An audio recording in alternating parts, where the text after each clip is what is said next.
I am very much honored, privileged, delighted to be here. I hope that by the end of the day today,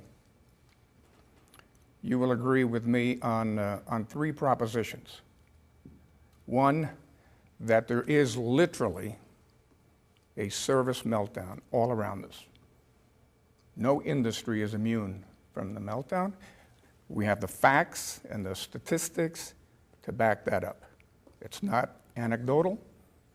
It's a virtual tsunami that has overtaken most businesses. That's the first proposition.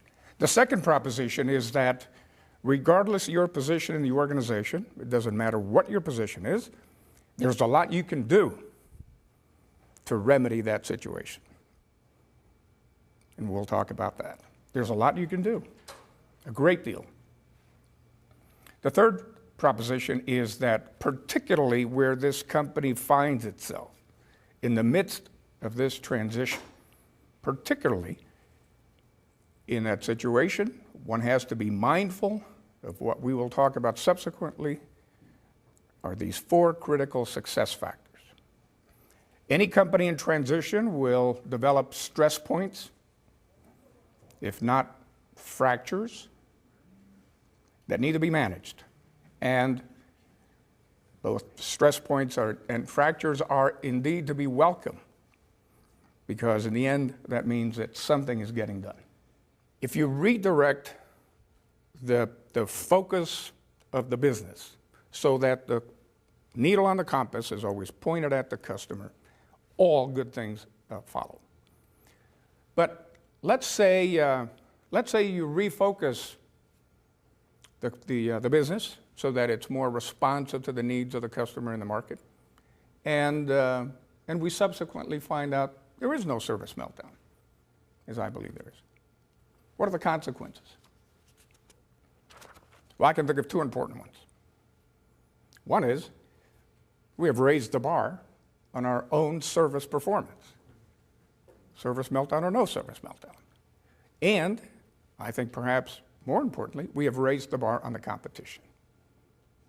So if we were good at service and we've raised the bar and we're excellent at service and there is no service meltdown, we're ahead of the game. So as I see it, it's a win-win. I think it's fair to say that in the whole time I've been in business, I have never seen service to the customer in a more calamitous state. I'm reminded of a book that was written in 1989. It was written by authors William Davidow and Bro Utah. A fine book. It's called Total Customer Service. They conclude the book with a statement that goes along like this. It says, we have never seen service in such a state, and we think it will reach a crisis stage. Their words were prophetic. They're writing in 1989, because I'm here to tell you that in the intervening 20 years or thereabouts, that service has only gotten progressively worse. Their words were prophetic. America is experiencing this meltdown despite the jawboning by executives. There is not a corporate hall in America. I see so many. There is not a corporate hall in America that doesn't resonate with the words of the leadership group that says service is important to us. Each and every time an academic publishes an article lauding the ABC company for its world-class service practices, they make my point by citing the exception. I see them often, these scholarly journal articles, the ABC company, they do this and they do that and they do the other. They cite the one company. And I can only chuckle that all they're able to muster is the one example.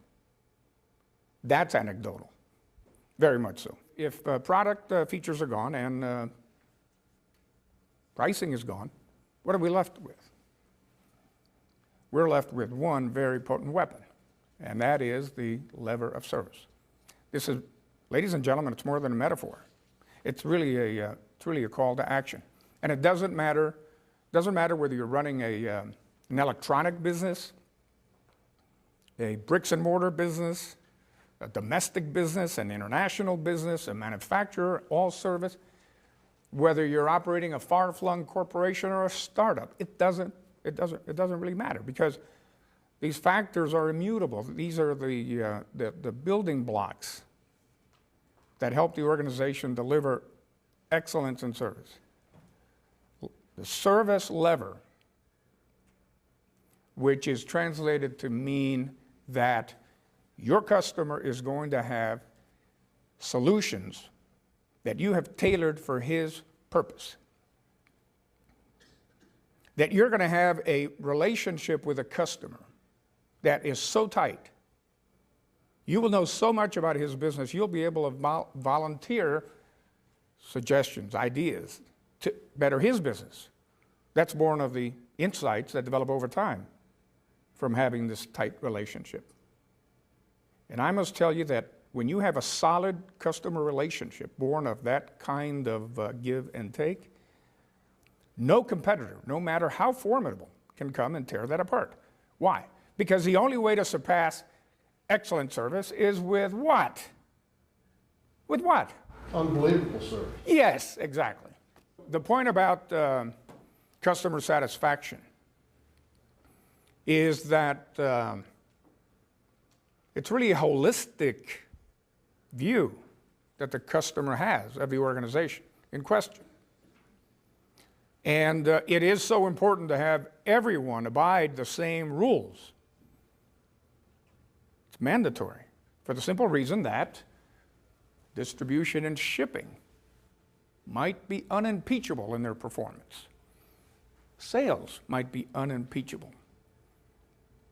But if the folks in credit or invoicing are getting sideways with the customer, then all the fine work of those two former organizations is nullified. And then most devilish, it's usually the last touch point. That coarsely aggregated data doesn't allow us to make individual account decisions. That what we started using proxies, and we have anecdotal evidence.